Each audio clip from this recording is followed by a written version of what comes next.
How do you follow up a unanimously celebrated, or should I say unanimously worshipped film like Kantara? Kantara, released 3 years ago, wasn't exactly made with the intention of being a pan-India sensation, but that's what it became. Initially, it was just a Kannada film directed by Rishab Shetty, who was already well known in Karnataka both as a director and as an actor. Sure, he had some hits under his belt, but no one could have predicted what Kantara would turn into. It was produced by Hombale Films, the same production house behind KGF, and I think in the beginning, in Kantara, the production house was the pan-India star. But later came the daiva, the kola, the divine energy, the way it resonated with cultures far beyond Karnataka. That took the film to another level. Unlike Kantara, Kantara Chapter 1 came with a mountain of expectations, and Rishab Shetty had now become a well-known pan-India star. Kantara Chapter 1 is ambitious in its scope and scale, and the production fully supports that vision. So, how is Kantara Chapter 1? Let me start by saying Rishab has truly delivered. Hi, I'm Kairam Vaashi, and this is The Hollywood Reporter, India.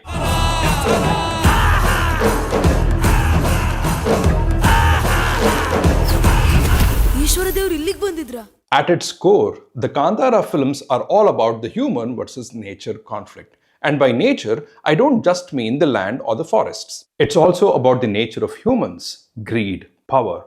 And of course, nature also means creation.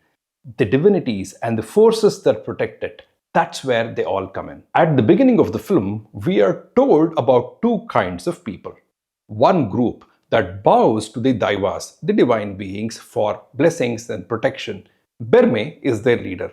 And another group that seeks to control the daivas to gain ultimate power. In this film, they are the Kadapa clan. Berme, played by Rishab, is a Karana Janma, which means his birth had a specific purpose. I was aware of the belief that Parashurama was the one who created the Western Ghats. However, after the trailer came out and I did some research, I discovered that there is also the popular belief that it was Berme who created Tulunadu. Fascinating stuff. Berme in the film is found as an infant in a well in Kantara, which by the way translates to dense forest. He's adopted by the tribal community and grows up to become their fearless leader. And then there's the royal Bhangra clan with Kulashekara, played by Gulshan Devaiah, as its newly crowned, corrupt, spoilt brat of a king. Lastly, we have the Kadapa clan, an occult practicing group that forms the third vertex of this triangle. I couldn't quite figure the exact time period of this film, but we are definitely in the Kadamba Empire, and we are talking about a time that's many centuries ago. The first half is really where the on-screen visual magic happens. You've got the conflict between the newly crowned Kulashekara and Berme, and while the dynamic of a corrupt king versus a rebellious leader isn't new, it's done so well here. I have to give credit to the writers Anirudh Mahesh, Shanil Gautam, and of course Rishab. The connection between the first Kantara and this one is brief but impactful.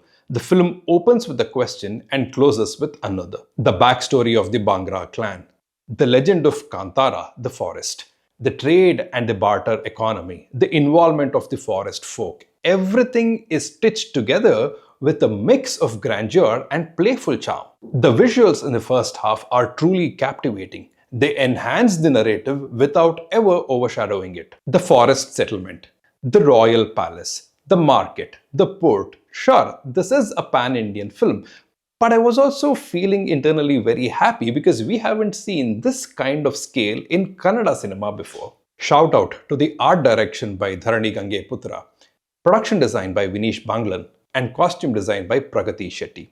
The screen most of the time is filled with people and props. The action set pieces are daring in concept, executed meticulously by the stunts team, and captured brilliantly by Arvind Kashyap's fluid camera movements. One standout moment is a chariot speeding through the narrow streets of a bustling market. The easy approach would perhaps have been to keep the frame tight and close up, but instead there are wide shots that show us the chariot from a distance. That is when I thought, now we seem to have another filmmaker after S.S. Rajamouli who can dream this big and pull it off just as skillfully. My only complaint with the action is that, in a few instances, the rope work was a bit too noticeable. Several characters make their entrance in the first half. Chenna, played by one of my favorites, Prakash Tuminad. Sankappa, played by another favorite, Deepak Rai Panaje. Booba by Naveen D. Padal. And Pepe by Rakesh Pujari, who unfortunately passed away a few months ago. Each one of them brings something unique and useful to the story, not to mention a good dose of humor. What really stood out to me was the quality of storytelling and character development.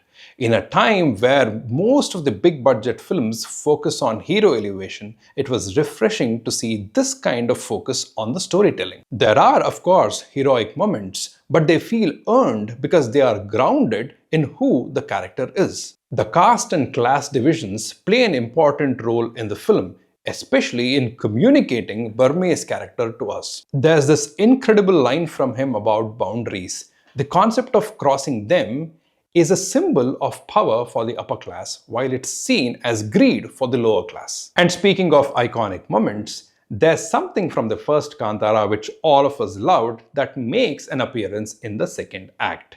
I won't spoil it, but I was genuinely curious how Rishab would top that with a good chunk of the film still pending. And boy, did he have a trick up his sleeve. The conflict intensifies in the second half, which is where the spiritual magic happens. Berme has to reclaim something, but this time, it's not just a battle between humans, it's a clash of forces. This is a film that reinforces the belief that this land is destined for balance. Dharma samsthapanarthaya sambhavami yuge yuge. When adharma dominates, the divine steps in to restore order. The second half ramps up with intense action, including a major war sequence. The final act, while not clumsy, feels a bit rushed. It's as if there was so much more to show, but the time just wasn't enough. Because of that rush towards the climax, it felt like the storytelling's strong, engaging hold loses a bit of its grip at that point. However, Rishab pulls it all back together and keeps us locked in with his compelling performance. Remarkably, even a couple of humorous moments during a high-stakes action scene landed well because they were rounded off without detracting from the intensity. While some of the emotional beats in the film feel familiar, it's Berme's motivation and the divine elements that anchor the film, especially in the final act, that relies heavily on them. The film features several animals, each used with clear purpose. However, there is a depiction of a certain character from Hindu mythology, also a character who's mentioned multiple times throughout the film, that I found slightly unconvincing. Perhaps it was the execution of that character on screen that didn't quite work for me. As for the performances, Rishab is fantastic. Berme is a physically demanding role, much more than Shiva from the first film.